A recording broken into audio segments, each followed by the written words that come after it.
Hello and welcome to the Sardana IAS academy. हम लोग अब इंडियन पॉलिटी डिस्कस कर रहे हैं एनडीए के कोर्स में। तो एनडीए के कोर्स में हम लोगों ने formation of Indian constitution discuss कर लिया, फिर कॉन्स्टिट्यूएंट असेंबली डिस्कस कर लिया और फिर उसके बाद हम लोग प्रॉपर कॉन्स्टिट्यूशन से स्टार्ट करते हैं। तो कॉन्स्टिट्यूशन में हम लोग स्टार्ट कर रहे हैं आज पार्ट थर्ड। तो पार्ट थर्ड कहलाता है फंडामेंटल राइट्स।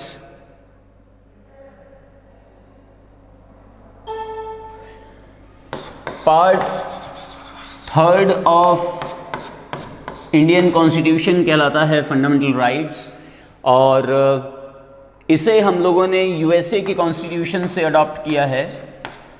यूएसए के कॉन्स्टिट्यूशन से इसे लिया गया है और फंडामेंटल राइट्स कमेटी के चेयरमैन, जो कॉन्स्टिट्यूएंट असेंबली में 22 कमिटीज़ थी तो उनमें फंडामेंटल राइट्स कमेटी के चेयरमैन थे सरदार वल्लभ भाई पटेल। फंडामेंटल राइट्स कमेटी के रिकमेंडेशन पर ये फंडामेंटल राइट्स इंक्लूड किए गए कॉन्स्टिट्यूशन में। और ये जो फंडामेंटल राइट्स होते हैं इन्हें आर्टिकल 12 से लेकर के आर्टिकल 35 तक रखा गया है। आर्टिकल 12 से 35 तक ये सारे आर्टिकल्स फंडामेंटल राइट्स के आर्टिकल हैं। तो ये फंडामेंटल राइट्स इतने ज़्यादा इम्पॉर्टेंट होते हैं। फंडामेंटल राइट्स किसे कहा जाता है? Those provisions which are given by the Constitution to the citizens of India as well as the foreigners to live comfortably in this country is called as fundamental rights. तो fundamental rights बहुत ज़्यादा important माने जाते हैं और इसका एक special feature ये है कि these are justiciable in nature. Justiciable in nature. तो ये जस्टिसिएबल होते हैं, एनफोर्सिएबल होते हैं। जस्टिसिएबल और एनफोर्सिएबल का मतलब ये है कि अगर आपके कॉन्स्टिट्यूशन का, अगर आपके फंडामेंटल राइट्स का वायलेशन हो रहा है तो फंडामेंटल राइट्स के वायलेशन के लिए आप सुप्रीम कोर्ट में डायरेक्टली अपील कर सकते हैं और सुप्रीम कोर्ट को एक्शन लेना पड़ेगा। तो जब सुप्रीम कोर्ट एक्शन लेगा, अपना फैसला या अपना ऑर्डर सुनाएगा, तो फिर इसे इसीलिए जस्टिसिएबल कहा जाता है, एनफोर्सिएबल कहा जाता है। तो ये है इसका मेन थीम, ये जस्टिसिएबल होते हैं। और स्टार्टिंग में 7 फंडामेंटल राइट्स हमारे कॉन्स्टिट्यूशन में इंक्लूड किए गए थे। तो 7 फंडामेंटल राइट्स में से एक फंडामेंटल राइट था जिसका नाम था right to property. Right to property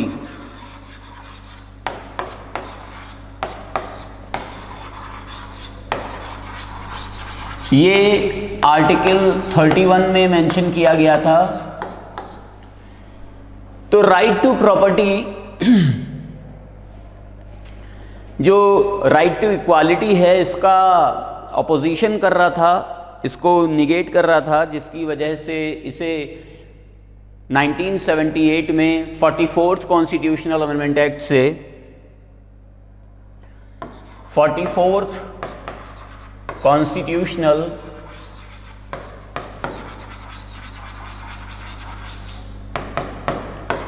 amendment act से 1978 में हमारे फंडामेंटल राइट्स से निकाल दिया गया, रिमूव कर दिया गया और तब 6 फंडामेंटल राइट्स रह गए। तो ये कॉन्स्टिट्यूशन में आज भी है, राइट टू प्रॉपर्टी हमारे कॉन्स्टिट्यूशन में आज भी लिखा गया है, आज भी मेंशन है। लेकिन अब ये फंडामेंटल राइट्स वाले फंडामेंटल राइट्स वाले आर्टिकल में नहीं है और इसे आर्टिकल 31 से हटा करके अब आर्टिकल 300A में जोड़ दिया गया है। तो अब ये आर्टिकल 300A में as a legal right add है। तो अब ये फंडामेंटल राइट नहीं है, लीगल राइट है। तो क्वेश्चन इस पे कई बार पूछा गया है कि what is the present structure, what is the present status of right to property at present. तो fundamental right, constitutional right, statutory right, legal right. तो इसका सही आंसर है लीगल राइट। तो right to property legal right है, अब fundamental right नहीं है। इस समय 6 फंडामेंटल राइट्स हैं और ये 6 फंडामेंटल राइट्स हैं: right to equality, right to freedom, right against exploitation, right to freedom of religion, cultural and educational rights, right to constitutional remedies. तो राइट टू इक्वालिटी मतलब समानता का अधिकार, ये आर्टिकल 14 से लेकर के 18 तक मेंशन किया गया है। फिर राइट टू फ्रीडम, स्वतंत्रता का अधिकार, 19 से लेकर के 22 तक मेंशन किया गया है। फिर शोषण के विरुद्ध अधिकार, राइट अगेंस्ट एक्सप्लॉयटेशन, ये 2 आर्टिकल्स हैं इसमें, 23 और 24। फिर right to freedom of religion, ये 4 आर्टिकल हैं, आर्टिकल 25, 26, 27, 28। और फिर उसके बाद कल्चरल एंड एजुकेशनल राइट्स आते हैं, सांस्कृतिक और शैक्षणिक अधिकार, जिसमें 2 राइट्स दिए, 2 आर्टिकल्स ऐड किए गए हैं। ये 2 आर्टिकल्स हैं 29 और 30। फिर इसके बाद आर्टिकल 31 आता, राइट टू प्रॉपर्टी आता, लेकिन अब वो हटा दिया गया है हमारे फंडामेंटल राइट से। तो फंडामेंटल राइट से हटाने की वजह से आर्टिकल 31 के आगे अब रिपील लिख दिया गया है। रिपील का मतलब है ख़त्म कर दिया गया। तो आर्टिकल 31 अब नहीं है और आर्टिकल 31 के बाद आता है आर्टिकल 32। तो 32 से 35 तक article right to constitutional remedies में आते हैं, संवैधानिक उपचारों का अधिकारों में आते हैं। और ये 6 फंडामेंटल राइट्स हमारे कॉन्स्टिट्यूशन में हैं इस समय। तो इन 6 फंडामेंटल राइट्स को हम लोग डिटेल में डिस्कस करते हैं। Let us start the provisions of our fundamental rights of Indian Constitution. So first of all is right to equality, and this right to equality is having article 14, 15, 16, 17, 18. There are 5 articles under right to equality. तो right to equality में सबसे पहला article है article 14, जो कहता है equality before law. Equality before law मतलब कानून के सामने सभी इक्वल हैं, और चाहे छोटा हो या बड़ा हो, अमीर हो या गरीब हो, कोई भी हो, सबको एक ही कॉन्स्टिट्यूशन के एक ही आर्टिकल से रिप्रेजेंट किया जाएगा, एड्रेस किया जाएगा। तो चाहे मामला मुकेश अंबानी के खिलाफ अगर आता है या किसी गरीब आदमी के खिलाफ आता है, तो वही कॉन्स्टिट्यूशन के वही प्रोविजंस, वही लॉज, वही आर्टिकल्स लगेंगे दोनों के लिए। तो इक्वल हैं हर कोई कानून के सामने। ये इक्वालिटी बिफोर लॉ आर्टिकल 14 में कहा गया है। और इसमें जैसे ट्रिपल तलाक का मैटर था, तो ये ट्रिपल तलाक मुस्लिम महिलाओं के लिए ही क्यों है, और किसी रिलीजन की महिलाएं क्या अलग हैं, वो भी तो इक्वल हैं। तो इक्वालिटी बिफोर लॉ वाला प्रोविज़न लगना चाहिए, और इसीलिए इन महिलाओं को, मुस्लिम महिलाओं को उनके राइट्स, इक्वल राइट्स देने चाहिए जैसे अन्य महिलाओं के पास हैं। तो इसीलिए ये ट्रिपल तलाक का मैटर आर्टिकल 14 के थ्रू सॉर्ट आउट किया गया। तो आर्टिकल 14 के एक्सेप्शन भी हैं, अपवाद भी हैं, और आर्टिकल 14 के एक्सेप्शंस हैं 2। ये एक्सेप्शंस हैं president of India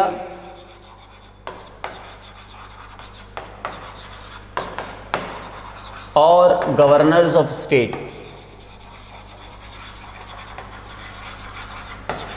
president of India and governors of state मतलब अगर कोई भी मैटर, कोई भी लीगल मैटर इन 2 अथॉरिटीज़ के खिलाफ आता है, तो वो एंटरटेन ही नहीं किया जाएगा, क्योंकि these authorities are considered as the most dignified, most prestigious authorities.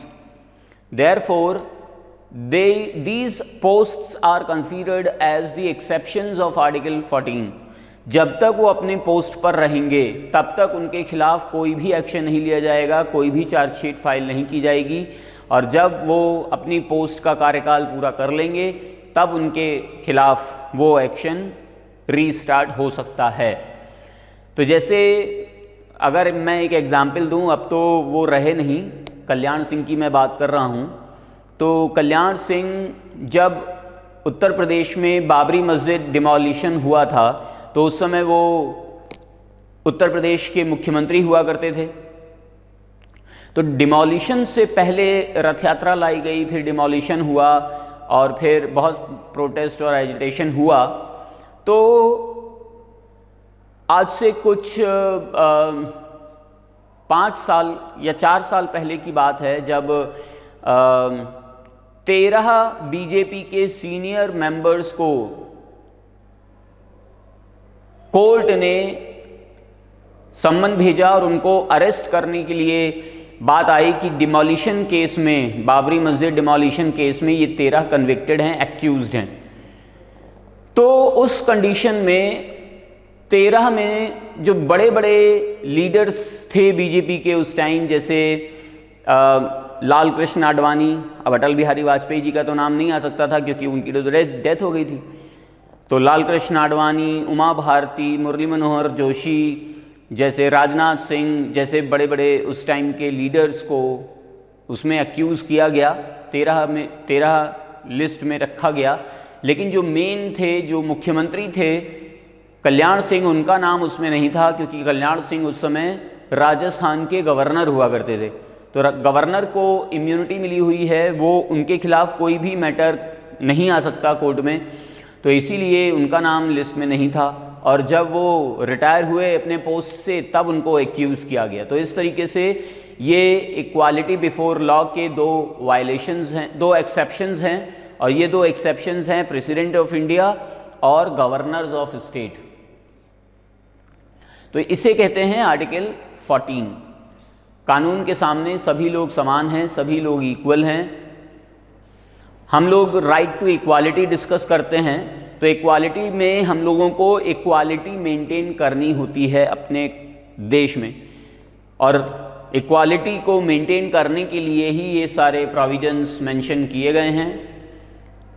तो अब अगला इक्वालिटी का प्रोविजन है article 15, prohibition of discrimination on grounds of religion, race, caste, sex and place of birth. 5 criterias बताए गए हैं। इन 5 क्राइटेरियाज पर आर्टिकल 15 में कोई भी व्यक्ति किसी और व्यक्ति के साथ किसी भी प्रकार का डिस्क्रिमिनेशन नहीं कर सकता, भेदभाव नहीं कर सकता, पक्षपात नहीं कर सकता। तो इक्वालिटी को डेवलप करना है तो ये भेदभाव ख़त्म करना होगा, और इसीलिए 5 ग्राउंड्स हैं जिनके बिहाफ पर ये डिस्क्रिमिनेशन नहीं होना चाहिए। Religion, race, caste, sex, place of birth. तो देखिए, रिलीजन, अगर कोई ये कहे कि मैं हिंदू हूँ या तुम मुस्लिम हो और मुझे ये चीज़ मिलनी चाहिए, तुम्हें नहीं मिलनी चाहिए, तो ये जो डिस्क्रिमिनेशन रिलीजन बेस्ड है ये यहाँ पर मान्य नहीं है, तुरंत सजा होगी। रेस, मैं उच्च जाति का हूँ, मैं निम्न जाति का हूँ, तो इस टाइप का कोई भेदभाव, पक्षपात नहीं माना जाएगा। कास्ट, मैं ब्राह्मण हूँ या फिर मैं वैश्य हूँ या मैं क्षत्रिय हूँ या मैं शूद्र हूँ, इस टाइप का जो कास्ट वाइज डिस्क्रिमिनेशन होता है ये भी इंडिया में नहीं माना जाएगा, नहीं फॉलो किया जाएगा, पूरी तरीके से निषिद्ध है, प्रोहिबिटेड है, बैन है। तो ये आर्टिकल 15 में इक्वालिटी को डेवलप करने के लिए किया गया है। सेक्स, मैं पुरुष हूँ या फिर मैं महिला हूँ, इसलिए मैं पुरुष हूं तो मैं ये काम कर सकता हूं, या फिर मैं महिला हूं तो मैं ये काम कर सकती हूं। तो ये जो डिस्क्रिमिनेशन है पुरुष और महिला का, पुरुष भी वही काम कर सकता है जो महिलाएं कर सकती हैं, और महिलाएं भी वो सारे काम कर सकती हैं जो पुरुष कर सकता है। तो ये डिस्क्रिमिनेशन नहीं माना जाएगा, नहीं वैलिड होगा। और प्लेस ऑफ बर्थ, अगर मेरा जन्म मेट्रोपॉलिटन सिटीज़ में हुआ है, बेंगलोर, कोलकाता, बॉम्बे मतलब मुंबई, चेन्नई, दिल्ली, और अगर मेरा जन्म किसी छोटी जगह पर हुआ है जैसे धारवाड़ या झुंझुनू या बदायूं या और कहीं, तो ऐसे छोटे जगहों पर भी डिस्क्रिमिनेशन का क्लॉज नहीं लगेगा। वही सेम स्टेटस रहेगा जो कोई मेट्रोपॉलिटन में जन्म लेता है, पला बढ़ता है, या कोई छोटे शहर में पला बढ़ता है। तो ये 5 ग्राउंड्स हैं। इन 5 ग्राउंड्स पर कोई भी व्यक्ति किसी दूसरे व्यक्ति के साथ किसी भी प्रकार का डिस्क्रिमिनेशन नहीं करेगा, पक्षपात नहीं करेगा, भेदभाव नहीं करेगा। तो आर्टिकल 15 बहुत ज़्यादा इंपॉर्टेंट आर्टिकल माना जाता है। आर्टिकल 15 में और भी बहुत सारे क्लॉज ऐड किए गए, article 15(1), article 15(2), article 15(3), article 15(4), article 15(5), बहुत सारे किए गए हैं।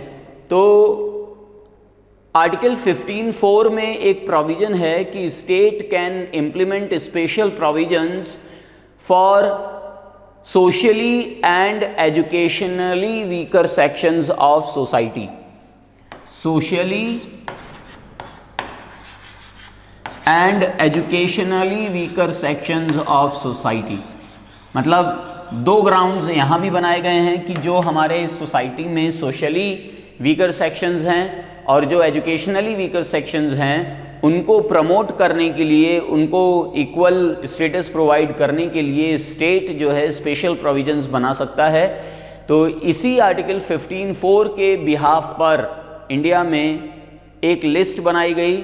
उस लिस्ट में सोशली और एजुकेशनली वीकर सेक्शंस को लिखा गया और उस लिस्ट को नाम दिया गया शेड्यूल कास्ट। शेड्यूल का मतलब होता है लिस्ट। कॉन्स्टिट्यूशनल टर्म में शेड्यूल को कहते हैं लिस्ट। तो शेड्यूल कास्ट लिस्ट है उन कास्ट की जो सोशली और एजुकेशनली वीकर सेक्शंस से आते थे। और ऐसे ही फिर एक और लिस्ट बनाई गई शेड्यूल ट्राइब। उन जातियों को रखा गया जो जंगल में रहते थे, जो एजुकेशनली और सोशली बहुत ज़्यादा वीकर सेक्शन थे। तो जनजातियाँ हमारे देश में बहुत ज़्यादा हैं, अलग अलग क्षेत्रों में अलग अलग नाम से इन जनजातियों को बुलाया जाता है और इनका स्टेटस अपलिफ्ट करना है, इक्वालिटी डेवलप करनी है, क्योंकि ये भी बहुत ज़्यादा सोशली और एजुकेशनली वीक हैं। तो इसलिए ये ट्राइब वाले जो थे इन्हें शेड्यूल ट्राइब्स में रखा गया। फिर अदर बैकवर्ड क्लासेस भी एक नई कैटेगरी बनाई गई जो सोशली और एजुकेशनली वीकर सेक्शंस के थे। तो इस तरीके से रिजर्वेशन का क्राइटेरिया इंट्रोड्यूस किया गया आर्टिकल 15(4) से। आरक्षण की नीति आर्टिकल 15(4) से इंट्रोड्यूस की गई और ये तभी से इंट्रोड्यूस की गई है जब से कॉन्स्टिट्यूशन बनाया गया है। तो ये अगर जो लोग रिजर्वेशन के फेवर में नहीं हैं उनसे मैं ये कहना चाहता हूँ कि आप जो रिवोल्ट करते हो या प्रोटेस्ट करते हो तो वो कॉन्स्टिट्यूशनली करो और उसमें आप अपना पॉइंट इस तरीके से रख सकते हो कि हमारे यहाँ कॉन्स्टिट्यूशन में सोशली और एजुकेशनली वीकर सेक्शंस को प्रमोट करने के लिए ये रिजर्वेशन का क्राइटेरिया डेवलप किया गया था। तो इस रिजर्वेशन के क्राइटेरिया में इन 2 टर्म्स के अलावा एक और टर्म्स ऐड करना चाहिए, वो है इकोनॉमिकली वीकर सेक्शन। तो इकोनॉमिकली वीकर सेक्शंस भी जब इसमें आ जाएंगे, जुड़ जाएंगे, तो उसमें चाहे सवर्ण हो, अपर कास्ट हो, ब्राह्मण हो, क्षत्रिय हो, वो उनके भी एजुकेशनली इकोनॉमिकली वीकर सेक्शंस को इसमें इंक्लूड किया जा सकेगा और इस तरीके से एक इक्वालिटी फिर डेवलप हो पाएगी। तो ये है आर्टिकल 15 जो prohibition of discrimination on grounds of religion, race, caste, sex और प्लेस ऑफ बर्थ की बात करता है। अब आते हैं हम लोग आर्टिकल 16 पर। आर्टिकल 16 में equality of opportunities in matter of public employment कहा गया है। तो इक्वालिटी ऑफ अपॉर्चुनिटीज, अपॉर्चुनिटीज का मतलब है अवसरों की समानता, और वो भी पब्लिक एम्प्लॉयमेंट में, मतलब सरकारी सेवाओं में अवसरों की समानता, ये प्रोविजन है आर्टिकल 16 में। आज भी अगर देखा जाए तो हमारे गवर्नमेंट सर्विसेज में जो 4 ग्रेड हैं, grade A, grade B, grade C और ग्रेड डी, इन सबको देखा जाए तो जो अपर कास्ट हैं, जो जनरल कैटेगरी के लोग हैं, वो आज भी ज़्यादा हैं, और रिजर्व्ड कैटेगरी के जो लोग हैं, एससी, एसटी, ओबीसी, ये आज भी कम हैं। तो इसी वजह से इक्वालिटी डेवलप करने के लिए पब्लिक एम्प्लॉयमेंट में प्रमोशन में भी रिजर्वेशन का क्राइटेरिया डेवलप किया गया कि जल्दी जल्दी इनको प्रमोट किया जाए, और प्रमोट करके इनको ऊपर भेजा जाए तो जो नीचे की पोस्ट है वो खाली हो जाएगी और उस पर फिर नया रिक्रूटमेंट किया जाए। तो इस तरीके से इनका नंबर भी, रिजर्व्ड कैटेगरी का नंबर भी पब्लिक एम्प्लॉयमेंट में इक्वल हो पाएगा जनरल कैटेगरी के। तो इसीलिए प्रमोशन में रिजर्वेशन का क्राइटेरिया डेवलप किया गया है, और प्रमोशन में रिजर्वेशन होने से आर्टिकल 16 में इक्वालिटी ऑफ अपॉर्चुनिटी डेवलप होती है। अब आता है abolition of untouchability. Abolition of untouchability मतलब अस्पृश्यता का अंत, छुआछूत का अंत। तो हमारे यहाँ अब कोई भी व्यक्ति अगर किसी और व्यक्ति के साथ छुआछूत करता हुआ पाया गया, भेदभाव मतलब या अस्पृश्यता में लिप्त पाया गया, तो उसके खिलाफ आर्टिकल 17 का वायलेशन माना जाएगा और 6 महीने का कारावास और 5,000 रुपये जुर्माना ये भी इम्पोज किया जाएगा। तो आर्टिकल 17 का यूज़ करके बहुत सारे और भी एक्ट डेवलप किए गए हैं जो अनटचेबिलिटी को इस्टेब्लिश करते हैं। तो जैसे जो मैनुअल स्केवेंजिंग को ख़त्म करने के लिए जो mitigation of manual scavenging act लाया गया था, तो ये एक्ट भी आर्टिकल 17 से ही इंट्रोड्यूस किया गया है। तो ऐसे बहुत सारे और भी एक्ट हैं जो आर्टिकल 17 को ग्राउंड बना करके, आर्टिकल 17 को बेस बना करके डेवलप किए गए हैं। नेक्स्ट है आर्टिकल 18, एबॉलिशन ऑफ टाइटल्स, उपाधियों का अंत। तो ब्रिटिश टाइम में इंडिया में बहुत सारी उपाधियां दी जाती थी, जैसे सर का टाइटल दिया जाता था नाइटहुड में, और कैसरे हिंद का टाइटल दिया जाता था, और आज भी दिया जाता है। ये सारे टाइटल, जैसे नाइटहुड की टाइटल आज भी दी जाती है, कपिल देव को दी गई, सचिन तेंदुलकर को दी गई, लेकिन ये लोग अपने नाम के आगे यूज़ नहीं करते, क्योंकि अब हमारे यहाँ उपाधियों को समाप्त कर दिया है। कोई भी व्यक्ति किसी भी प्रकार की उपाधि अपने नाम के आगे नहीं लगा सकता। अब जैसे अगर मैं बोलूँ महाराजाधिराज वीरेंद्र वीर विक्रम सिंह जी महाराज, तो इसमें नाम कौन सा है, उपाधि कौन सी है? जब आप ये सुनेंगे तब आपको पता चल जाएगा कि ये तो इलीट रॉयल फैमिली से बिलोंग करता होगा और इसको पहले इम्पोर्टेंस दी जाएगी, फिर उसके बाद में हमारा नंबर आएगा। तो इसीलिए किसी भी टाइप की कोई भी उपाधि अब कोई भी व्यक्ति अपने नाम के आगे यूज़ नहीं कर सकता, इक्वालिटी को डेवलप करने के लिए। तो इक्वालिटी को डेवलप करने के लिए हर प्रकार की उपाधि खत्म कर दी गई है, एक्सेप्ट 2। आप दो टाइप की उपाधियां छोड़ करके जो और उपाधियां हैं वो यूज़ नहीं कर सकते। ये जो 2 हैं, एकेडमिक टाइटल्स और मिलिट्री टाइटल्स, ये यूज़ किए जा सकते हैं। Except academic titles and military titles, no other title can be used. अब एकेडमिक टाइटल्स में जैसे आप डॉक्टर हैं, इंजीनियर हैं, प्रोफेसर हैं, तो आप अपने नाम के आगे डॉक्टर लगा सकते हैं, इंजीनियर लगा सकते हैं, प्रोफेसर लगा सकते हैं। इसके अलावा आप मेजर लगा सकते हैं, कर्नल लगा सकते हैं, ब्रिगेडियर लगा सकते हैं, स्क्वाड्रन लीडर लगा सकते हैं, रेयर एडमिरल लगा सकते हैं। तो ये सारे टाइटल्स, मिलिट्री टाइटल्स और एकेडमिक टाइटल्स यूज़ किए जा सकते हैं नाम से पहले, लेकिन इसके अलावा और कोई भी टाइटल यूज़ नहीं किया जाएगा। अब जैसे मैं बात करूं भारत रत्न की, जैसे अभी भारत रत्न दिया जाता है लोगों को, तो जब भारत रत्न मिलता है, जैसे आपने सुना होगा भारत रत्न लता मंगेशकर, भारत रत्न डॉक्टर APJ अब्दुल कलाम, तो ये क्या कहना उचित है? ये भारत रत्न अपने नाम के आगे लगाना सही है? तो इसका जवाब है हाँ, ये भारत रत्न लगाना अपने नाम के आगे सही है। अब इन्होंने इस भारत रत्न को अचीव करने के लिए अपनी पूरी लाइफ डिवोट कर दी और तब जाकर के इन्हें भारत रत्न मिला है। और केवल अभी तक 48 लोग ही हैं पूरे इंडिया में, पूरे इंडिया की हिस्ट्री में और अभी प्रेजेंट में, जिन्हें ये अवार्ड मिला है। तो ये कहना चाहेंगे हम कि ये एबॉलिशन ऑफ टाइटल्स हैं, अवार्ड्स नहीं हैं। अवार्ड और टाइटल में अंतर होता है।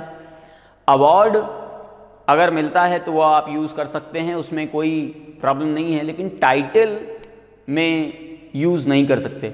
अब जैसे आपको जो डिग्री मिलती है, चाहे आपने BA की डिग्री ली हो, BCom की डिग्री ली हो, BSc की डिग्री ली हो, BTech की डिग्री ली हो, MBBS की डिग्री ली हो, कोई भी डिग्री ली हो, उस डिग्री में लिखा रहता है कि ये उपाधि इनको इतने से इतने काल में, इतने से इतने वर्ष में दी गई है, तो उपाधि है ये।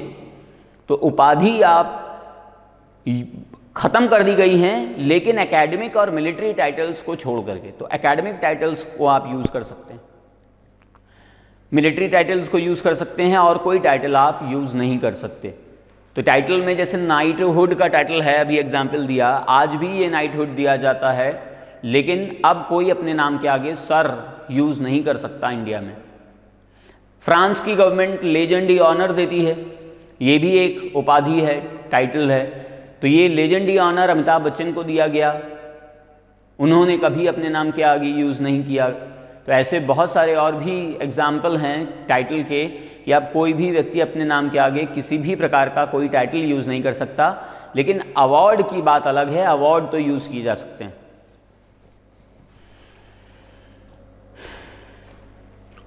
तो ये सारे जो आर्टिकल्स थे, ये आर्टिकल्स राइट टू इक्वालिटी के आर्टिकल हैं। अब सेकंड राइट आता है फंडामेंटल राइट्स में, जिसे कहा जाता है राइट टू फ्रीडम, स्वतंत्रता का अधिकार। तो स्वतंत्रता के अधिकार में आर्टिकल 19 से लेकर के 22 तक आर्टिकल्स मेंशन किए गए हैं, और इसमें आर्टिकल 19 सबसे पहला आर्टिकल है। तो चलिए डिस्कस करते हैं आर्टिकल 19 के बारे में। तो आर्टिकल 19 में 6 टाइप की फ्रीडम्स को मेंशन किया गया है। Protection of certain rights regarding freedom of speech etcetera. तो ये 6 टाइप की फ्रीडम्स दी गई हैं हमारे कॉन्स्टिट्यूशन में। आर्टिकल 19 में ये 6 फ्रीडम्स हैं।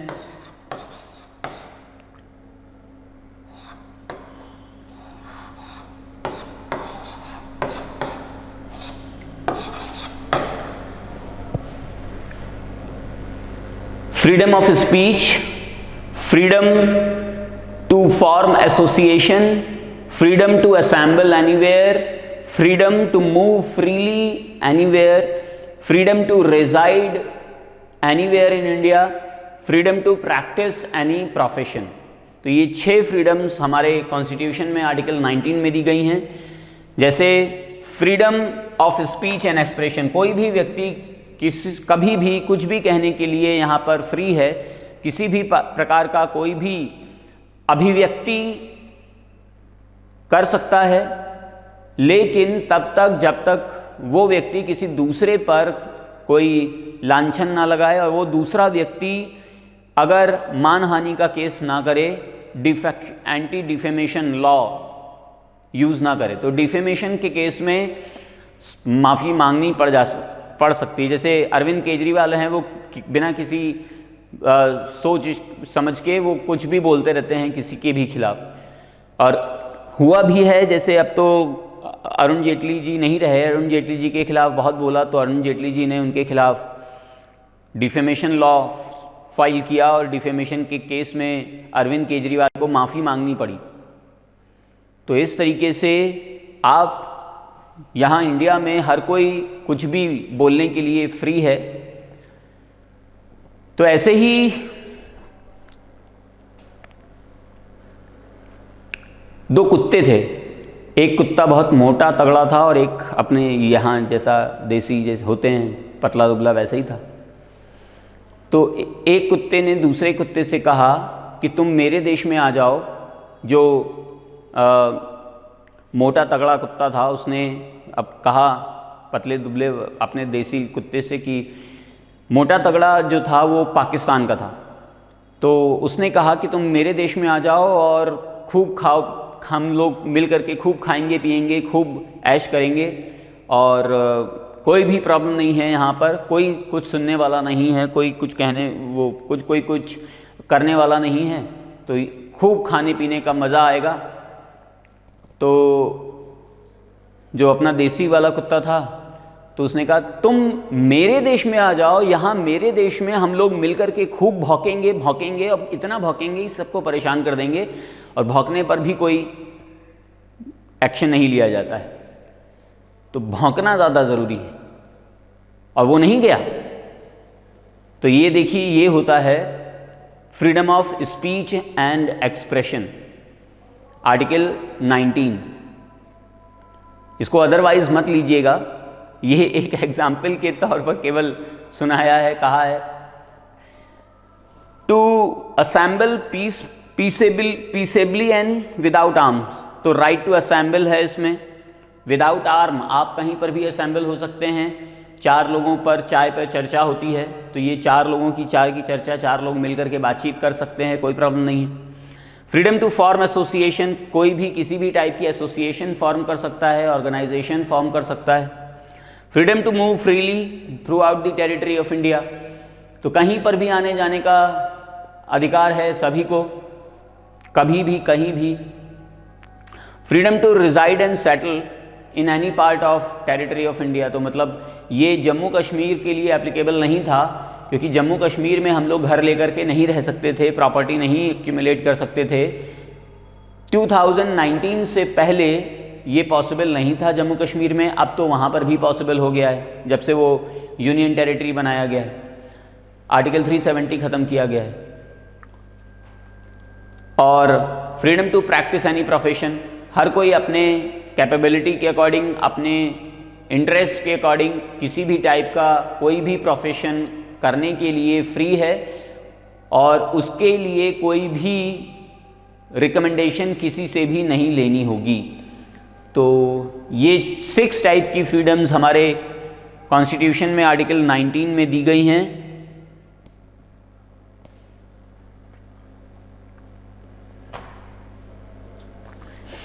नेक्स्ट है protection in respect of conviction for offences, article 20। तो आर्टिकल 20 में कहा गया है कि कोई भी व्यक्ति तब तक दोषी या अपराधी नहीं ठहराया जाएगा जब तक सुप्रीम कोर्ट या हाई कोर्ट, मतलब कोई कोर्ट उसको दोषी ना ठहराए। तो जब कोर्ट उसको दोषी ठहराएगा तभी वो दोषी है, तभी वो अपराधी है, अन्यथा नहीं। ये कहा गया है आर्टिकल 20 में। अब जैसे सलमान खान के खिलाफ बहुत सारे केस चलते रहते हैं और उसमें जो केस है ब्लैक बक डियर को मारने का, काले हिरण को मारने का जो केस था वो बहुत सालों से चल रहा है और उस केस में अब उनको अभी तक अपराधी नहीं ठहराया गया है, तो वो केस पेंडिंग चल रहा है, लंबित है। अब हो सकता है हिरन ने खुद आत्महत्या कर ली हो, इस वजह से ये अपराधी ना ठहराए जाएं, लेकिन ये मैटर जो है, ये मैटर तब तक सलमान खान अपराधी नहीं कहे जाएंगे जब तक कोई कोर्ट उनको अपराधी ना ठहराए। तो ये आर्टिकल 20 में कहा गया है। अब बात करते हैं हम लोग आर्टिकल 21 की। तो आर्टिकल 21 एक ऐसा आर्टिकल है जिसमें और भी बहुत सारे राइट्स दिए गए हैं। Right to life and personal liberty, मतलब जीवन जीने का अधिकार और जीवन जीने से संबंधित जो और अन्य ज़रूरतें हैं उनका अधिकार। तो ये जीवन जीने का अधिकार, राइट टू लाइफ, आर्टिकल 21 में है। अब इसी में जैसे जीवन जीने के लिए शिक्षा प्राप्त करना भी बहुत ज़रूरी है, तो शिक्षा का अधिकार भी इसी में इंक्लूड किया गया है। राइट टू लाइफ में आर्टिकल 21 में 21A बना करके शिक्षा का अधिकार इंक्लूड किया गया है कॉन्स्टिट्यूशन में। शिक्षा के अधिकार में 6 to 14 ईयर्स की एज में, हमारे यहाँ देखिए वर्किंग एज जो है ना वो 15 ईयर्स से लेकर के 65 ईयर्स की एज तक मानी जाती है वर्किंग एज, और उससे पहले की जो एज है 14 ईयर्स तक, इसमें कोई वर्किंग नहीं कर सकता।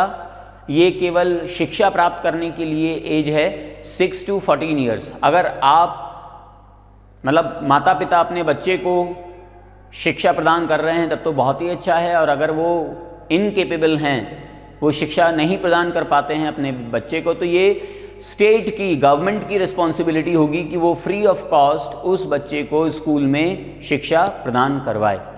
तो ये शिक्षा का अधिकार है हर बच्चे को, चाहे वो किसी भी जाति का हो, चाहे वो किसी भी तबके का हो, कोई भी स्टेटस हो, अमीर हो गरीब हो, हर बच्चे को शिक्षा प्राप्त करने का अधिकार है आर्टिकल 21A में। 6 to 14 ईयर्स की एज के बीच में, तो 6 ईयर्स से पहले और 14 ईयर्स के बाद का कोई प्रोविजन नहीं है, मतलब वो हम लोग DPSP में डिस्कस करेंगे पार्ट 4 में, अभी इधर नहीं है। तो राइट टू लाइफ में और भी बहुत सारे राइट्स दिए गए हैं, जैसे right to privacy, right to go abroad, right to shelter, right against solitary confinement, right to social justice and economic empowerment, right against delayed extension, right of protection of cultural heritage, protection of under trials, right to die with dignity. तो right to sleep भी इसमें दिया गया है, मतलब सोने का अधिकार। तो सोने का अधिकार का मतलब है कि अगर कोई आपकी नींद में खलल डाले तो आप उसके खिलाफ कोर्ट में अपील कर सकते हैं और कोर्ट को एक्शन लेना पड़ेगा। अब जैसे ये मैटर तब आया था जब दिल्ली में शीला दीक्षित जी की गवर्नमेंट हुआ करती थी, और शीला दीक्षित जब मुख्यमंत्री थी तो उस समय कांग्रेस का ज़माना था दिल्ली में, और स्वामी रामदेव दिल्ली में जंतर मंतर पर धरना प्रदर्शन कर रहे थे। 5 दिन हो चुके थे धरना प्रदर्शन करते करते, वो उठ ही नहीं रहे थे। तो एक दिन रातों रात शीला दीक्षित ने पुलिस फोर्स भेज करके वहाँ पर लाठीचार्ज करवा दिया। अब जब लाठीचार्ज हुआ तब वो लोग भागे वहाँ से इधर उधर, और ख़ुद स्वामी रामदेव भी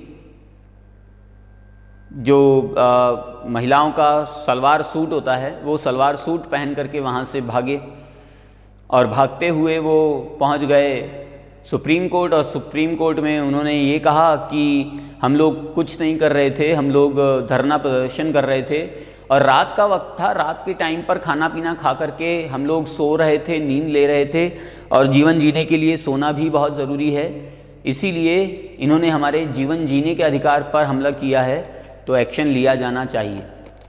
तो सुप्रीम कोर्ट को भी यहाँ लगा कि बात तो सही है, जीवन जीने के लिए सोना भी बहुत ज़रूरी है, और अगर आपको कोई सोने नहीं दे रहा, सोने पर प्रतिबंध लगा रहा है नींद लेने पर, तो ये फंडामेंटल राइट्स का वायलेशन है, जीवन जीने के राइट्स का वायलेशन है। तो इस तरीके से सोने का अधिकार भी, नींद लेने का अधिकार भी, राइट टू स्लीप भी ऐड कर दिया गया आर्टिकल 21 में, जीवन जीने के अधिकार में।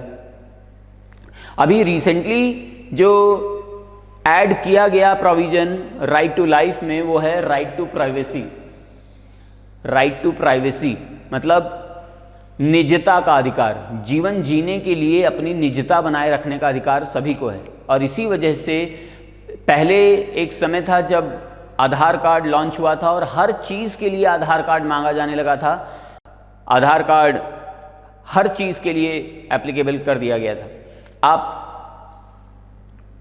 मोबाइल का सिम कार्ड ले रहे हैं तो आधार कार्ड लगाना है, आप अगर कोई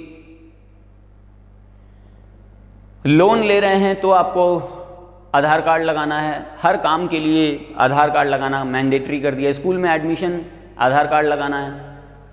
तो इससे क्या हो रहा था कि आप अपनी जो पर्सनल डिटेल्स हैं, जैसे इसमें आधार कार्ड में बायोमेट्रिक स्कैन कराया जाता है, आंखों का स्कैन होता है, आइरिस स्कैन, फिंगरप्रिंट्स का स्कैन होता है, तो ये इतनी मेजर जो इन्फॉर्मेशन है वो आप सबके साथ शेयर कर रहे हैं, एड्रेस प्रूफ और डेट ऑफ बर्थ और ये सब तो होती ही हैं हर जगह, तो बहुत ज़्यादा इन्फॉर्मेशन आप शेयर कर रहे हैं अपनी पर्सनल डिटेल सबके साथ, तो इसी वजह से ये निजता को खोने के बराबर है।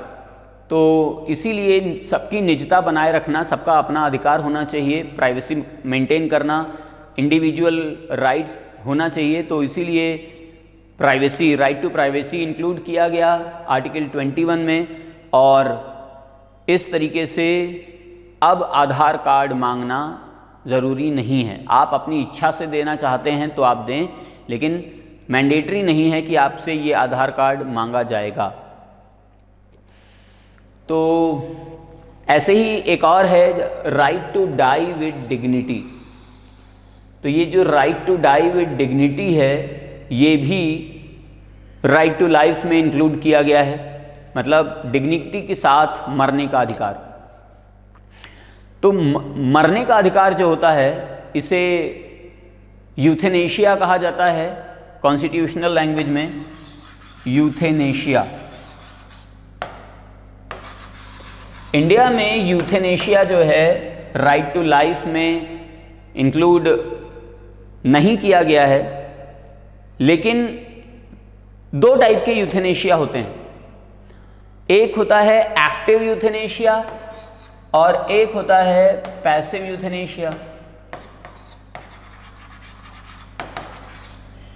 तो एक्टिव यूथेनेशिया जो होता है, जैसे लोग, कोई पर्सन है, कोई व्यक्ति है, वो ये कहे कि संसार तो मोह माया है, आना जाना लगा रहता है, ये संसार मिथ्या है और हम अब थक चुके हैं और अब हम चलते हैं। तो ये जो मेंटालिटी है ये सुसाइडल अटेम्प्ट है और सुसाइड एक्टिव यूथेनेशिया कहलाता है, और ये पूरी तरीके से बैन है, पूरी तरीके से प्रोहिबिटेड है, इसे हमारे कॉन्स्टिट्यूशन में नहीं रखा गया।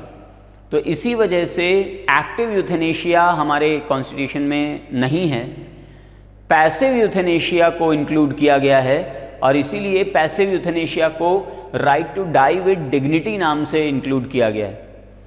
तो right to die with dignity का जो केस है, ये केस अरुणा शानबाग बनाम केंद्र सरकार था, 2011 में इसे लाया गया था। हुआ क्या था कि एक भोपाल के हॉस्पिटल में नर्स हुआ करती थी अरुणा शानबाग। तो भोपाल के उसी हॉस्पिटल में जिसमें वो वर्क करती थी, उनके साथ कुछ मिसहैपनिंग हो गई, और जब मिसहैपनिंग हुई तो वो कोमा में चली गई, और कोमा में जाकर के वो फिर कभी कोमा से वापस आई ही नहीं। जब तक जिंदा रहीं वो कोमा में ही रहीं। 2011 में भी उनकी हालत ऐसी थी। 1972 का ये केस है, 1972 में उनके साथ मिसहैपनिंग हुई थी भोपाल में, और फिर वो 2011 तक बेड रिडन रहीं, कोमा में रहीं, बिल्कुल अस्थि का कंकाल, स्केलेटन बन गई थी, और कोई उनका नाम लेने वाला नहीं बचा था, कोई उनको पूछने नहीं आता था कि वो जिंदा हैं या मर गई। ये हालत थी उनकी। तो उनका ये केस उठाया पिंकी वीरानी ने। पिंकी वीरानी ने डॉक्टर्स से कंसल्ट किया कि क्या इनकी सेहत में अब सुधार होगा, इम्प्रूवमेंट कुछ दिखाई दे रहा है, आगे होगा कि नहीं होगा। तो डॉक्टर्स ने भी कह दिया था कि अब इनकी सेहत में कोई सुधार नहीं होगा, अब एज हो चुकी है, लगभग 40-50 साल से ये इसी हालत में हैं और अब आगे भी ये इसी हालत में रहेंगी। तो पिंकी वीरानी ने फिर ये केस सुप्रीम कोर्ट में उठाया और कहा कि इन्हें अगर ऐसे ही रहना है तो इन्हें इच्छा मृत्यु दे दी जानी चाहिए। तो यूथेनेशिया को इच्छा मृत्यु कहा जाता है। तो इच्छा मृत्यु में सुप्रीम कोर्ट ने कहा कि अच्छा, अगर ये ऐसे ही रहेंगी, डॉक्टर ऐसे ही कह रहे हैं कि अब इनकी सेहत में कोई सुधार नहीं होगा, तो फिर अच्छा ही है कि इनको इच्छा मृत्यु दे दी जाए। तो इनके जो कोमा में थी एक तो, और कोमा में होने पर वो खुद ना तो सांस ले पाती थी, ना खाना खा पाती थी, तो और ना कोई और जो नित्य कर्म की क्रियाएं होती है वो कर पाती थी। तो इस वजह से ये सारे करने के लिए एपरेटस लगे हुए थे, मास्क लगा था, ऑक्सीजन मास्क सांस देने के लिए, ऐसे ही नाक में नली डाली हुई थी खाना खिलाने के लिए कि लिक्विड जाता रहे, ग्लूकोज लगा रखा था, और कैथेटर और इस टाइप के एपरेटस चल रहे थे। लाइफ सेविंग इक्विपमेंट्स कहा जाता है इन्हें। तो ये सुप्रीम कोर्ट ने ऑर्डर किया कि इन्हें यूथेनेशिया दे देना चाहिए, और यूथेनेशिया में ये नहीं कि इनको मार देना चाहिए या इनको जहर दे देना चाहिए, तो ऐसा नहीं। सुप्रीम कोर्ट ने ये कहा कि जो इनके लाइफ सेविंग इक्विपमेंट्स लगे हुए हैं वो निकाल लेने चाहिए और इन्हें नेचर पर छोड़ देना चाहिए, प्रकृति पर छोड़ देना चाहिए। ये जब तक ज़िंदा रहेंगी तब तक रहेंगी, फिर तो यूथेनेशिया है ही। तो ये होता है पैसिव यूथेनेशिया। तो ये पैसिव यूथेनेशिया हमारे यहाँ राइट टू लाइफ में इंक्लूड किया गया है, right to die with dignity के नाम से। एक्टिव यूथेनेशिया नहीं है, तो ये पैसिव यूथेनेशिया इंक्लूडेड है। तो इस कंडीशन में right to die with dignity के साथ अरुणा शानबाग को छोड़ दिया गया और फिर वो कुछ समय तक जीवित रहीं, लेकिन फिर उनकी मृत्यु हो गई। तो ये मैटर था अरुणा शानबाग कर इच्छा मृत्यु के पर्सपेक्टिव में। शिक्षा का अधिकार जो है उन्नी कृष्णन बनाम केरल राज्य से इंक्लूड किया गया था। तो ऐसे बहुत सारे और भी हैं। तो राइट टू लाइफ इंडिया में सबके लिए है, चाहे वो इंडियन हो चाहे वो फॉरेनर हो। तो हमारे कॉन्स्टिट्यूशन में 5 आर्टिकल्स ऐसे हैं जो इंडियंस एज वेल एज, मतलब जो केवल एक्सक्लूसिवली फॉर इंडियंस को दिए गए हैं, एक्सक्लूसिवली फॉर इंडियंस। ये 5 आर्टिकल्स हैं हमारे कॉन्स्टिट्यूशन में जो केवल इंडियंस के लिए हैं, उन्हें फॉरेनर्स को नहीं दिया गया। तो ये 5 आर्टिकल्स, आर्टिकल 15, 16, 19, 29 और 13। तो ये 5 आर्टिकल्स केवल और केवल इंडियंस के लिए हैं, इन्हें फॉरेनर्स के लिए नहीं दिया गया। अब राइट टू लाइफ इंडियंस और फॉरेनर्स सबके लिए है। तो इसका मतलब अगर कोई फॉरेनर इंडिया में आता है, अगर ये उसके खिलाफ कोई एक्शन लिया जाता है, कोई मतलब उनको मारना चाहता है, तो ये पॉसिबल नहीं है, क्योंकि वो फंडामेंटल राइट सबके लिए हैं, चाहे वो इंडियंस हों चाहे वो इंडियंस ना हों, फॉरेनर हों। केवल 5 आर्टिकल्स को छोड़ करके ये 5 आर्टिकल्स केवल और केवल इंडियंस के लिए हैं। तो जैसे हम लोगों ने अभी डिस्कस किया आर्टिकल 15, तो article 15 prohibition of discrimination on the basis of religion, race, caste, sex and place of birth. तो ये केवल और केवल इंडियंस के लिए। ऐसे ही रिजर्वेशन या equality of opportunity in matter of public employment. तो पब्लिक एम्प्लॉयमेंट कोई फॉरेन का पर्सन आकर के इंडिया में थोड़ी ना करेगा, तो ये भी इंडियंस के लिए है। तो ऐसे 5 आर्टिकल्स, आर्टिकल 15, 16, 19 हम लोगों ने डिस्कस कर लिए हैं। अब जैसे 19 में 6 फ्रीडम्स दी गई हैं। तो अगर कोई फॉरेनर इंडिया में आकर के इंडिया के अगेंस्ट में बोलता है या किसी व्यक्ति के अगेंस्ट में कुछ अपने बोलता है तो उसको कोई फ्रीडम ऑफ स्पीच नहीं मिली है, उसको अरेस्ट कर लिया जाएगा।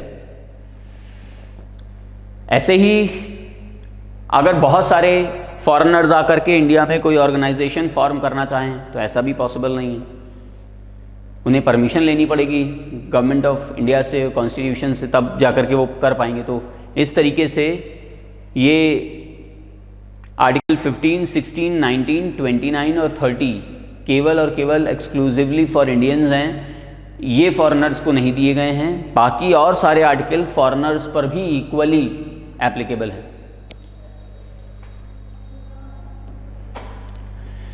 Protection against arrest and detention in certain cases, article 22 में स्वतंत्रता के अधिकारों में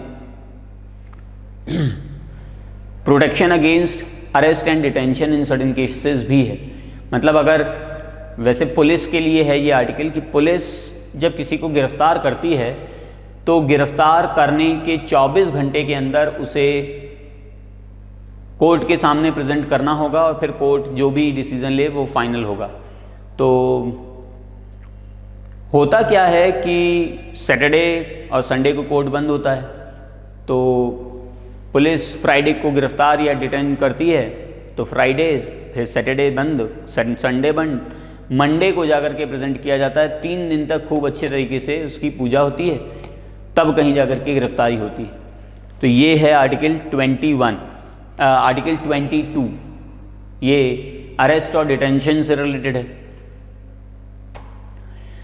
अब नेक्स्ट आता है राइट अगेंस्ट एक्सप्लॉयटेशन, शोषण के विरुद्ध अधिकार। तो शोषण के विरुद्ध अधिकारों में केवल 2 आर्टिकल हैं, 23 और 24। Prohibition of traffic in human beings and forced labour.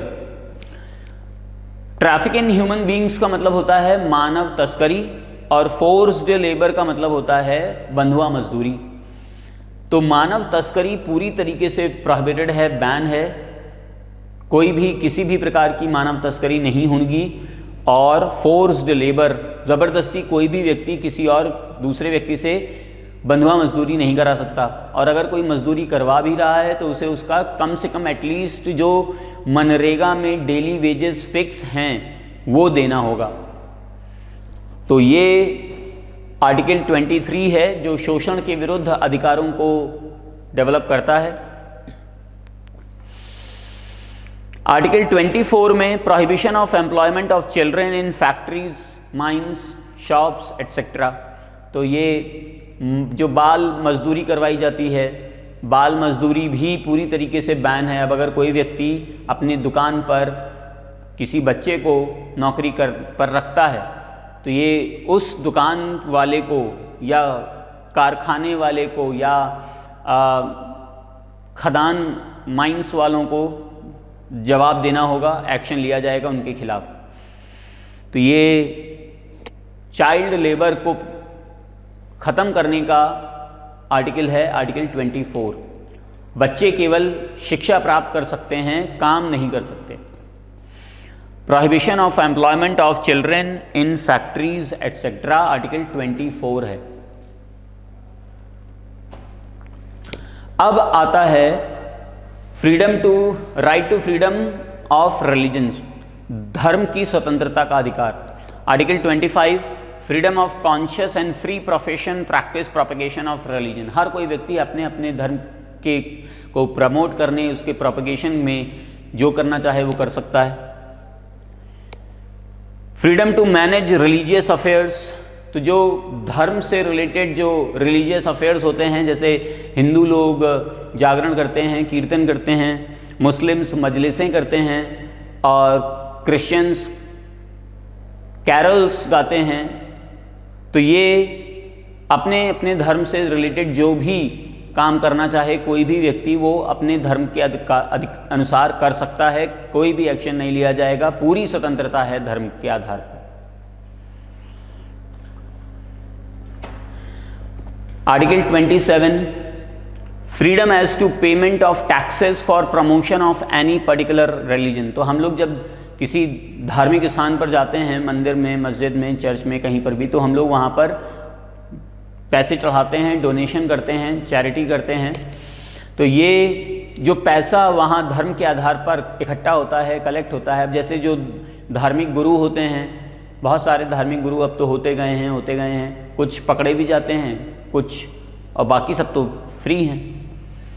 तो ऐसे अब जैसे नित्यानंद है, जिसने अपना कैलासा नाम का एक कंट्री, सो कॉल्ड कंट्री कहने का नाम बनाया है, तो उसके खिलाफ बहुत सारे चार्जशीट यहाँ फाइल हैं इंडिया में, और बाहर भी, फॉरेन में भी अब तो फाइल होने लगी हैं। तो ऐसे फ्रीडम ऑफ, ऐसे बहुत, मतलब हमारे यहाँ धर्म के आधार पर किसी भी टाइप का कोई टैक्स नहीं पे किया जाएगा, और ये टैक्स जो अपने धर्म को प्रमोट करने के लिए लोग पैसे कलेक्ट करते हैं, वो टैक्स फ्री होते हैं।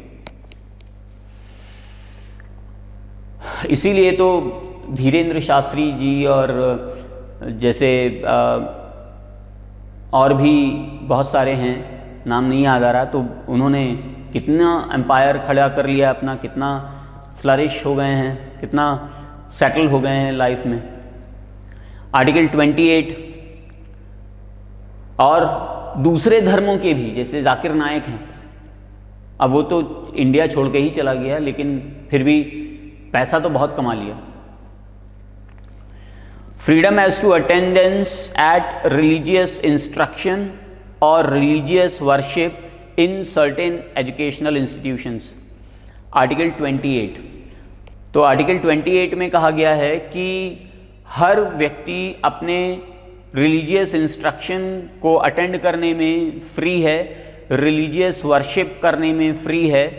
और मतलब ये एजुकेशनल इंस्टीट्यूशन की बात हो रही है कि जैसे जो एजुकेशनल इंस्टीट्यूशंस होते हैं, जैसे हिंदुओं का एजुकेशनल इंस्टीट्यूशन है, तो उसमें संस्कृत में वेद पढ़ाने का राइट या गीता पढ़ाने का अधिकार दिया गया है। ऐसे ही मदरसों में कुरान पढ़ाने का, हदीस पढ़ाने का अधिकार, पर्शियन लैंग्वेज सिखाने का, उर्दू लैंग्वेज सिखाने का अधिकार सबको दिया गया है। तो ऐसे हर धर्म के अपने अपने शिक्षा के जो इंस्टीट्यूट्स होते हैं, वहाँ पर वो अपने अपने धर्म की धार्मिक शिक्षाएं पढ़ा सकते हैं। आर्टिकल 28। आर्टिकल 29, ये भी 29 और 30 जो हैं, ये एक और राइट है जिसे कल्चरल एंड एजुकेशनल राइट कहा जाता है। 5th राइट है fundamental right, cultural and educational right. इसमें केवल 2 आर्टिकल हैं, आर्टिकल 29 और 30, सांस्कृतिक और शैक्षणिक अधिकार। तो ये राइट ऐसा है जो केवल और केवल माइनॉरिटीज़ को दिया गया है, माइनॉरिटीज़ के लिए है, अल्पसंख्यकों के लिए है, और किसी के लिए नहीं है। तो अल्पसंख्यक भी डिफाइन किए गए हैं हमारे कॉन्स्टिट्यूशन में। गवर्नमेंट ऑफ इंडिया ने माइनॉरिटी के सेगमेंट में केवल 6 माइनॉरिटीज़ को आइडेंटिफाई किया है और उन्हें माइनॉरिटी का स्टेटस दिया है। हर कोई माइनॉरिटी नहीं हो सकता। अगर वो धर्म के आधार पर बहुत कम पॉपुलेशन के रूप में जाने जाते हैं तो वो माइनॉरिटी नहीं कहलाएंगे। अब जैसे ज्यूज़ हैं, यहूदी, तो यहूदियों की पॉपुलेशन इंडिया में बहुत कम है, केवल वो 5 से 10 हज़ार के आसपास होंगे ज्यूज़, लेकिन उन्हें माइनॉरिटी का स्टेटस नहीं दिया गया है, इसीलिए वो प्रोटेक्टेड नहीं हैं आर्टिकल 29 और 30 से। केवल 6 रिलीजन ऐसे हैं जिन्हें माइनॉरिटी का स्टेटस दिया गया है और वो प्रोटेक्टेड हैं आर्टिकल 29 और 30 से। तो ये जो 6 माइनॉरिटीज़ हैं, ये हैं मुस्लिम, सिख, क्रिश्चियंस, बौद्ध, जैन, पारसीज। तो ये 6 जो रिलीजन हैं, ये 6 रिलीजन आर्टिकल 29 और 30 से रिलेटेड हैं, माइनॉरिटी से रिलेटेड हैं। आर्टिकल 29 में protection of interest of minorities, अल्पसंख्यकों के हितों की रक्षा की जाएगी, ये कहा गया है। तो आर्टिकल 29 में जो अल्पसंख्यक हैं वो उनके हितों को रखा जाएगा। अब जैसे पारसी कम्युनिटी होती है, तो पारसी कम्युनिटी जो है, पारसी ईरान का पुराना नाम था पर्शियन, तो पर्शिया से जो लोग आए उन्हें पारसी कहा गया। जैसे स्मृति ईरानी, बोमन ईरानी और जॉन अब्राहम और टाटाज, बिरलाज और साइरस पूनावाला और बहुत सारे हैं जो पारसीज़ हैं। और पारसीज़ की जो नंबर है, पॉपुलेशन है, वो ऑलमोस्ट 25,000 से 30,000 पारसी होंगे इंडिया में। लेकिन ये इतना एजुकेटेड, इतना रिच, इतना एफ्लुएंट क्लास है कि हमारे जीडीपी का 30% यही पारसीज़ ही चलाते हैं। और अगर इनकी पॉपुलेशन कम होने लगे तो ये जीडीपी पर इम्पैक्ट करेगा। तो इसीलिए तुरंत पारसीज़ को माइनॉरिटी का स्टेटस दिया गया और इनके इंटरेस्ट को प्रोटेक्ट करने का फैसला लिया गया। तो हुआ क्या था, देखिए, हमारे यहाँ इंडिया में पारसीज़ की पॉपुलेशन बहुत तेज़ी से डिक्रीज़ होना स्टार्ट हो गई। और ये जब डिक्रीज़ होना स्टार्ट हुई तो इसका इम्पैक्ट जीडीपी पर पड़ा। तो जीडीपी पर पड़ा तो देखा गया कि ये पारसीज़ की पॉपुलेशन डिक्रीज़ हो रही है, इस वजह से ये इम्पैक्ट पड़ा है। तो पारसीज़ की पॉपुलेशन डिक्रीज़ क्यों होने लगी, इस पर असेसमेंट किया गया, एनालिसिस की गई। तब पाया गया कि हमारे जैसे हिंदुओं में अंतिम संस्कार में शवों को जलाने की प्रक्रिया है, मुस्लिम्स में दफनाने की प्रक्रिया है, पारसीज़ में शवों को एक आइसोलेटेड प्लेस पर या छत के ऊपर ऐसे ही छोड़ दिया जाता है। उनका मानना यह है कि मरने के बाद भी ये शव, ये शरीर किसी के काम आ जाए तो अच्छा है। तो उस डेड बॉडी को खाने के लिए चील, कौवे, बाज, गिद्ध जैसे कार्निवोरस बर्ड्स आते हैं और खाते हैं। इंडिया में इन कार्निवोरस बर्ड्स की, चील, बाज, गिद्ध, कौवे जैसे पक्षियों की संख्या में बहुत तेज़ी से गिरावट आई है पिछले कुछ सालों में। आपको अब ये इजीली दिखते नहीं है इस टाइप के पक्षी। पहले तो बहुत दिखते थे, हर जगह दिखते थे, लेकिन अब नहीं दिखते, कम हो गए हैं बहुत। तो गवर्नमेंट ने फिर एनालिसिस की कि ये इनकी संख्या कम क्यों हो गई है। अब ये जो कम हो गए बर्ड, तो इन बर्ड्स के कम हो जाने से पारसीज़ के जो डेड बॉडीज़ थे वो ऐसे ही पड़े रहते थे और फिर सड़ने लगते थे और फिर इन्हें मजबूरन जलाना या दफनाना पड़ता था, जो इनके धर्म के खिलाफ था। तब ये उन कंट्रीज़ में माइग्रेट होना स्टार्ट हो गए जहाँ पर इन बर्ड्स की काउंट ज़्यादा था, ये बर्ड्स बहुत ज़्यादा क्वांटिटी में थी। तो जब माइग्रेट होने लगे तो इंडिया में पॉपुलेशन डिक्रीज़ होने लगी। तब उन्होंने, गवर्नमेंट ने सोचा कि ये क्यों माइग्रेट हो रहे हैं, क्या रीज़न है कि इन बर्ड्स की संख्या कम है इंडिया में, कम होती जा रही है इंडिया में। तब देखा गया कि जैसे जब हम लोग या जानवर जो एनिमल्स होते हैं, जब फीवर आता था तो फीवर में हम लोग पहले पैरासीटामॉल खा लेते थे, जानवरों को भी पैरासीटामॉल दे देते थे, फीवर ठीक होने लगता था। लेकिन फिर हम लोगों ने इससे और दूसरे केमिकल यूज़ करना स्टार्ट किया, जैसे निमोसलाइड यूज़ करना, डिक्लोफिनेक यूज़ करना स्टार्ट किया। तो निमोसलाइड और डिक्लोफिनेक हमारी बॉडी में जब जाने लगे या जानवरों की बॉडी में जब जाने लगे तो ये उनकी बॉडी में हमेशा रहने लगे। और फिर जब डेथ हो जाती है और बॉडी में निमोसलाइड और डिक्लोफिनेक है और इस बॉडी को खाने जब बर्ड आता था, चील, बाज, गिद्ध, कौवे जब आते थे खाने के लिए, तो जैसे ही ये केमिकल उनके शरीर में पहुंचता था बर्ड्स के, तो उनमें पॉइजन बन जाता था और पॉइजन बनने की वजह से उन बर्ड्स की डेथ ऑन द स्पॉट वहीं हो जाती थी। और डेथ हो जाने की वजह से बहुत तेज़ी से इनकी संख्या में गिरावट आई, कमी आई। तो गवर्नमेंट ने क्या किया कि तुरंत ही निमोसलाइड और डिक्लोफिनेक को प्रोहिबिटेड कर दिया, बैन लगा दिया ये इन केमिकल्स पर कि कोई भी इन केमिकल्स को यूज़ नहीं करेगा। तब धीरे धीरे बर्ड्स की संख्या बढ़ेगी और फिर ये जो पारसीज़ हैं अपने डेड बॉडीज़ का क्रीमेशन अपने धर्म के अकॉर्डिंग कर पाएंगे।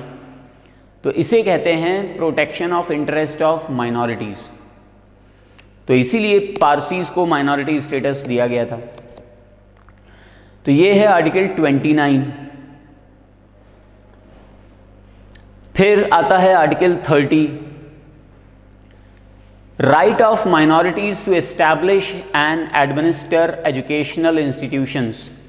मतलब ये जो 6 माइनॉरिटी कम्युनिटीज़ हैं ये अपने एजुकेशनल इंस्टीट्यूशन एस्टैब्लिश कर सकते हैं और उन्हें खुद मैनेज और एडमिनिस्टर कर सकते हैं।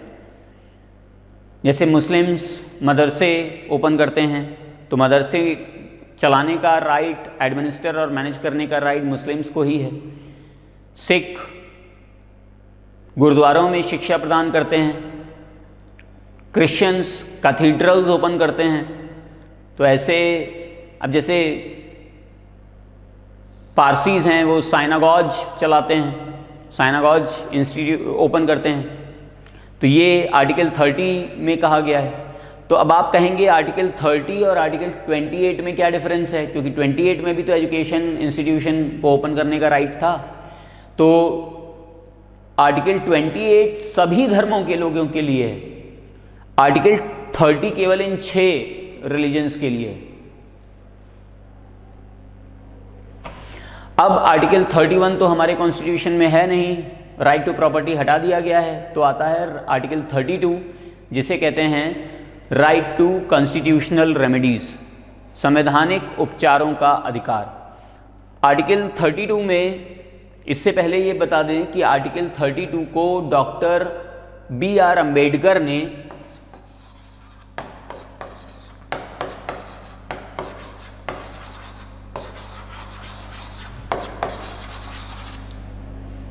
Heart and soul of Indian constitution कहा है। Heart and soul of Indian constitution. तो इसमें 2 क्वेश्चन बनते हैं। देखिए, अगर डॉक्टर BR अम्बेडकर का पूछा जाए कि डॉक्टर BR अम्बेडकर ने किसको heart and soul of Indian constitution कहा है, तो आंसर होगा आर्टिकल 32। अगर पूछा जाए पंडित जवाहरलाल नेहरू ने किसे हार्ट एंड सोल कहा है, तब आंसर होगा प्रीएम्बल ऑफ इंडियन कॉन्स्टिट्यूशन। तो 2 अलग अलग क्वेश्चन अलग अलग तरीके से पूछे जा सकते हैं। अब जैसे पूछा जाए कि आर्टिकल 32 को किसने हार्ट एंड सोल कहा है, तब डॉक्टर BR अम्बेडकर। प्रीएम्बल को किसने हार्ट एंड सोल कहा है, पंडित जवाहरलाल नेहरू। तो आर्टिकल 32 बहुत इंपॉर्टेंट आर्टिकल है। अभी तक हम लोगों ने जितने भी फंडामेंटल राइट्स डिस्कस किए हैं, इन फंडामेंटल राइट्स का अगर वायलेशन होता है तो वायलेशन के कंटेक्स्ट में हम डायरेक्टली सुप्रीम कोर्ट में अपील कर सकते हैं और सुप्रीम कोर्ट को एक्शन लेना पड़ेगा। वैसे किसी और मैटर के लिए हम डायरेक्टली सुप्रीम कोर्ट में अपील नहीं कर सकते, लेकिन फंडामेंटल राइट्स के वायलेशन के लिए हम सुप्रीम कोर्ट में डायरेक्टली अपील कर सकते हैं। ये है article 32। Remedies for enforcement of rights conferred by this part. तो रेमेडीज़ हैं इसमें कि किस टाइप से फंडामेंटल राइट्स को प्रोटेक्ट किया जाए, सिक्योर किया जाए, और अगर इनका वायलेशन होता है तो एक्शन लिया जाए।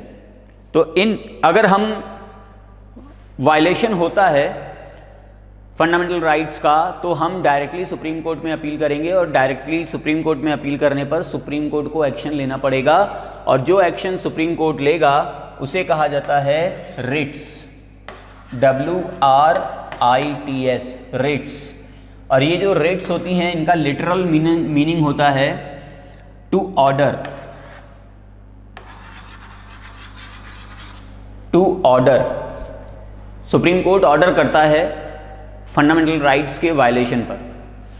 तो ये जो रिट्स होती हैं, ये 5 रिट्स हैं जो मेंशन की गई हैं।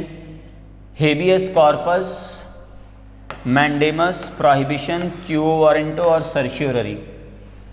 ये 5 रिट्स हमारे इंडियन कॉन्स्टिट्यूशन में मेंशन की गई हैं। सबसे पहले हेबियस कॉर्पस की बात करते हैं। तो हेबियस कॉर्पस क्या होता है कि इसका मतलब होता है to have the body of. Habeas corpus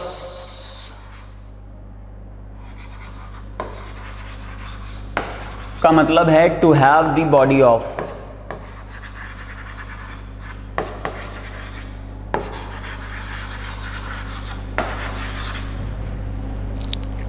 मतलब अगर किसी व्यक्ति या किसी पर्टिकुलर किसी ऑर्गेनाइजेशन किसी के भी खिलाफ अगर हीबियस कॉर्पस का मैटर, हीबियस कॉर्पस का ऑर्डर हुआ है, तो हीबियस कॉर्पस के ऑर्डर होने पर उस व्यक्ति को जिंदा या मुर्दा खुद कोर्ट के सामने प्रेजेंट होना होगा।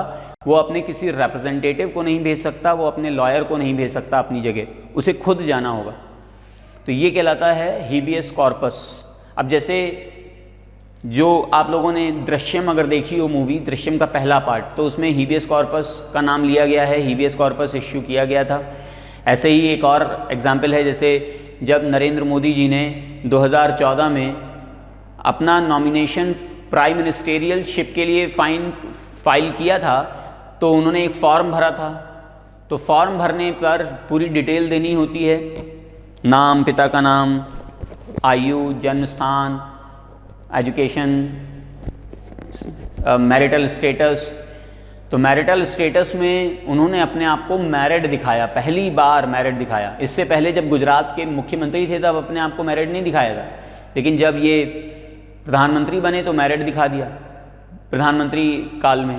तो जब मैरिड दिखाया तो अपोजिशन पार्टी वाले पीछे पड़ गए कि इन्होंने ये मैरिड दिखाया है अपने आप को, अगर मैरिड दिखाया है तो इनकी पत्नी कहाँ है, कौन है। और वो सुप्रीम कोर्ट पहुंच गए, तो सुप्रीम कोर्ट ने इनकी पत्नी के लिए हीबियस कॉर्पस जारी कर दिया। और हीबियस कॉर्पस जब जारी हुआ तब इनकी पत्नी को खुद सबके सामने आना पड़ा, कोर्ट के सामने आना पड़ा, और उन्होंने कहा, एक्सेप्ट किया कि हाँ हमारी शादी हुई थी 1968 में और हमारा नाम है जसोदाबेन। तो जसोदाबेन पत्नी हैं नरेंद्र मोदी जी की, लेकिन 1968 में शादी हो जाने के बाद फिर ये कभी उनके साथ नहीं रहे। आज भी वो जीवित हैं, गुजरात में हैं। तो हीबियस कॉर्पस से उनका नाम सामने आया, चर्चा में आया, कोर्ट में वो खुद सामने आई। तो ये होता है to have the body of. अगला रेट है मैंडेमस। मैंडेमस का मतलब होता है we command. We command, we command मतलब मैंडेमस हमेशा कोर्ट से किसी गवर्नमेंट एजेंसी या गवर्नमेंट डिपार्टमेंट या गवर्नमेंट ऑफिस के खिलाफ इश्यू किया जाता है। अब जैसे मनरेगा में इतनी सारी धांधलियां होती रहती हैं, करप्शन होते रहते हैं, लेकिन कोई चेक नहीं करता, तो सुप्रीम कोर्ट ने खुद इनिशिएटिव लिया और मैंडेमस इश्यू किया सीबीआई के खिलाफ, क्योंकि सीबीआई इन्वेस्टिगेटिंग एजेंसी है, उसको इन्वेस्टिगेट करना चाहिए मनरेगा में होने वाली धांधलियों को, लेकिन वो नहीं कर रही। तब सुप्रीम कोर्ट ने जो ऑर्डर दिया सीबीआई को, उसे कहा गया मैंडेमस। तो सीबीआई एक गवर्नमेंट एंटिटी है, गवर्नमेंट एजेंसी है, कोर्ट ने इश्यू किया है ऑर्डर गवर्नमेंट एजेंसी के खिलाफ, तो इसे क्या कहा जाएगा, मैंडेमस। तो ये कहलाता है मैंडेमस। प्रोहिबिशन और सर्श्योररी ये हमेशा हायर कोर्ट से लोअर कोर्ट में इश्यू किए जाते हैं। प्रोहिबिशन जो है ये अगर मैटर कोई आउट ऑफ ज्यूरिसडिक्शन का है तब उसका ऑर्डर प्रोहिबिट करने के लिए प्रोहिबिशन इशू किया जाता है। अब जैसे मान लीजिए कि कंज्यूमर कोर्ट जो है वो खरीदने बेचने से रिलेटेड है, कमोडिटीज़ को, ऑब्जेक्ट्स को, तो अगर इसके खिलाफ कंज्यूमर कोर्ट ने कोई मैटर, किसी ऐसे मैटर पर डिसीजन दे दिया है जो उसके ज्यूरिसडिक्शन के खिलाफ है, मतलब ज्यूरिसडिक्शन से बाहर है। अब जैसे मान लीजिए हत्या का मुकदमा है और वो कंज्यूमर कोर्ट उस पर फैसला सुना रहा है, तो ये उसके ज्यूरिसडिक्शन से बाहर हुआ ना। तब हायर कोर्ट उससे पूछेगा कि कौन से बिहाफ पर आपने ये फैसला सुनाया है, ये तो आपके ज्यूरिसडिक्शन में है ही नहीं। तब जो ऑर्डर इश्यू करेगा उसे कहा जाएगा प्रोहिबिशन। तो प्रोहिबिशन का मतलब होता है टू प्रोहिबिट, टू प्रोहिबिट। ऐसे ही सर्श्योररी टू बी सर्टिफाइड,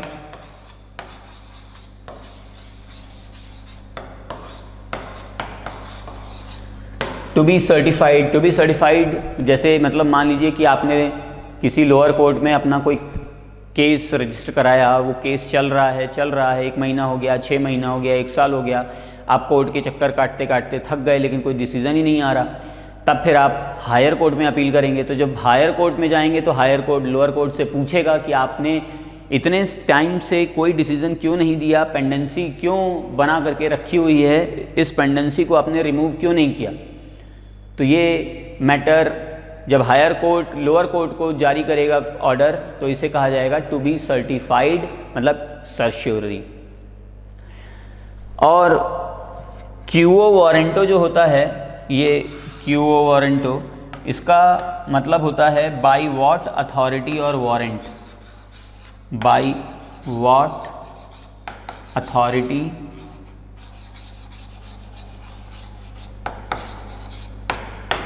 और वारंट। तो ये बाय व्हाट अथॉरिटी और वारंट, जब कोर्ट किसी गवर्नमेंट ऑफिसर के खिलाफ कोई ऑर्डर इश्यू करे, तब इस ऑर्डर को कहा जाता है क्यूओ वारंटो। जैसे मान लीजिए कि आप शहर में रहते हैं और शहर के डिस्ट्रिक्ट कलेक्टर ने आपको आपके घर में नज़रबंद करने का ऑर्डर दे दिया है, तो आप जब भागेंगे निकल करके, मान लीजिए भाग गए वहाँ से और पहुँच गए कोर्ट में, सुप्रीम कोर्ट में, और सुप्रीम कोर्ट में डिस्ट्रिक्ट कलेक्टर के खिलाफ आपने फंडामेंटल राइट्स के वायलेशन का मुकदमा दर्ज कर दिया। तो फंडामेंटल राइट्स के वायलेशन के मुकदमे में जब सुप्रीम कोर्ट उस डिस्ट्रिक्ट कलेक्टर को ऑर्डर देगा, तो इस ऑर्डर को कहा जाएगा क्यूओ वारंटो, क्योंकि ये डिस्ट्रिक्ट कलेक्टर पब्लिक ऑफिशियल है, पब्लिक ऑफिसर है, और कोर्ट से ऑर्डर आया है तो उसे क्यूओ वारंटो कहा जाएगा, बाय व्हाट अथॉरिटी और वारंट। तो ये 5 रिट्स हैं जिन्हें आर्टिकल 32 में मेंशन किया गया है। सुप्रीम कोर्ट जब फंडामेंटल राइट्स के वायलेशन पर ये रिट्स इश्यू करता है तो आर्टिकल 32 के अंडर में करता है। हाई कोर्ट भी रिट इश्यू कर सकता है, और ये पांचों की पांचों रिट हाई कोर्ट भी इश्यू करता है, लेकिन हाई कोर्ट जो है ये हर मैटर पर ये 5 रिट्स इश्यू कर सकता है। कोई ज़रूरी नहीं है कि फंडामेंटल राइट्स का ही मैटर हो। हर रिट, सिविल लॉ के लिए, क्रिमिनल लॉ के लिए, या एनवायरमेंटल लॉ के लिए, किसी भी लॉ के लिए कोई भी अगर मैटर है तो उस मैटर के लिए हाई कोर्ट रिट इश्यू कर सकता है। इसीलिए हाई कोर्ट का ज्यूरिसडिक्शन सुप्रीम कोर्ट के ज्यूरिसडिक्शन से बड़ा है in the matter of issuing writs. तो हाई कोर्ट जब रिट इश्यू करता है तो अंडर आर्टिकल 226 आर्टिकल 226 के अंडर में रिट इश्यू करता है, 226 के अंडर में रिट इश्यू करता है हाई कोर्ट। तो इसीलिए क्योंकि ये जो आर्टिकल 32 है ये हमारे फंडामेंटल राइट्स को प्रोटेक्ट करने का काम करता है और एनफोर्स करने का काम करता है, इसीलिए डॉक्टर B.R. अम्बेडकर ने आर्टिकल 32 को heart and soul of Indian constitution कहा है। तो आज हम लोगों ने डिस्कशन किया फंडामेंटल राइट्स का। आज इतना ही। Thank you, have a nice day.